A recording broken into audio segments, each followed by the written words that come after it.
चलिए आज हम लोग जानते हैं क्रोमोसोम यानी गुणसूत्र क्या होता है। एक सामान्य कोशिका के केंद्रक में जो महीन धागे के समान दिखाई देती है उसे क्रोमोसोम कहा जाता है। कहने का मतलब यह है कि एक सामान्य कोशिका के केंद्रक में जो महीन धागे के समान रचना दिखाई देती है उसे क्रोमोसोम कहा जाता है। मानव शरीर में इसकी संख्या 23 जोड़ा अर्थात 46 होती है।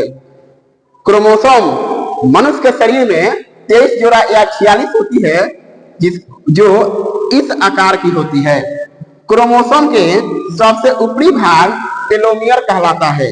यह जो क्रोमोसोम की आकृति अर्थात संरचना है इसका सबसे ऊपरी भाग टेलोमियर कहलाता है। और सामान्यतः क्रोमोसोम आकार में बेलनाकार होते हैं। ये जो क्रोमोसोम मानव के शरीर की कोशिका के साथ साथ जंतुओं के शरीर की कोशिका के केंद्रक में पाया जाता है। यह आकार में सामान्यतः बेलनाकार होते हैं। क्रोमोसोम में सबसे बाहरी आवरण पेलिकल कहलाता है अर्थात टेलोमियर के द्वारा जो घिरा हुआ भाग रहता है उसको पेलिकल कहा जाता है। क्रोमोसोम में पेलिकल के द्वारा घिरा हुआ भाग मैट्रिक्स कहलाता है। ये जो कोशिकीय केंद्र की संरचना क्रोमोसोम है इसमें पेलिकल के द्वारा घिरा हुआ भाग मैट्रिक्स कहलाता है। क्रोमोसोम की एक रचना क्रोमैटिक्स में दो धागे की समान रचना पाई जाती है अर्थात रचनाएं होती हैं जिसे क्रोमैनिमेटा कहते हैं।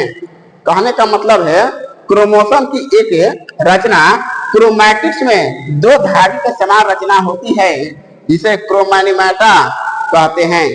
क्रोमोसोम के दोनों क्रोमैटिड्स एक रचना पर सेंट्रोमियर के द्वारा जुड़े हुए रहते हैं। क्रोमोसोम के दो क्रोमैटिड्स एक दूसरे से जुड़े हुए रहते हैं और वह जिस रचना के द्वारा जुड़े हुए रहते हैं उसे सेंट्रोमियर के नाम से जाना जाता है। क्रोमोसोम के दोनों बाहुओं के संधि स्थल पर होने वाले संकुचन को प्राइमरी कॉन्ट्रिक्शन अर्थात प्राइमरी संकुचन कहा जाता है। ये जो क्रोमोसोम है क्रोमोसोम के दोनों बाहुओं के संधि स्थल पर जो पहला संकुचन होता है अर्थात सिकुड़न करने वाला काम करता है उसे प्राइमरी कॉन्ट्रिक्शन अर्थात प्राथमिक संकुचन कहा जाता है। क्रोमोसोम में प्रथम संकुचन के अलावा एक और संकुचन होता है जिसे द्वितीय संकुचन कहा जाता है। ये जो कोशिकीय केंद्रकीय संरचना क्रोमोसोम है इसमें प्राथमिक कॉन्ट्रिक्शन के अलावा एक और संकुचन होता है जिसको सेकेंडरी कॉन्ट्रिक्शन अर्थात द्वितीय संकुचन के नाम से जाना जाता है।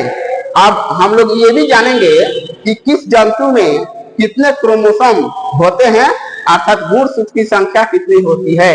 पहला है मच्छर। मच्छर में इसकी संख्या 2 होती है अर्थात कहने का मतलब है कि मच्छर नामक जीव में क्रोमोसोम की संख्या 2 होती है। घरेलू मक्खी हमारे घरों पर जो मक्खियां वास्तव में उड़ते रहती है उनमें क्रोमोसोम की संख्या 12 होती है। मटर के पौधा में क्रोमोसोम की संख्या 14 होती है।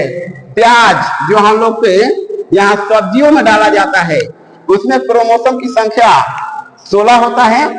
टमाटर में 24 जबकि मकई के पौधा में क्रोमोसोम की संख्या 20 होता है।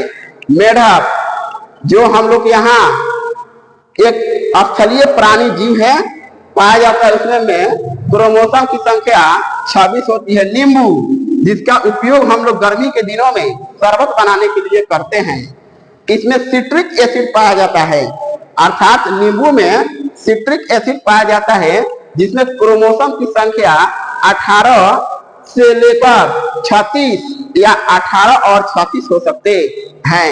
बिल्ली जो हम लोग घरों में इधर उधर घूमते रहती है यह एक प्रकार की जंतु है जिसमें क्रोमोसोम की संख्या 38 पाई जाती है।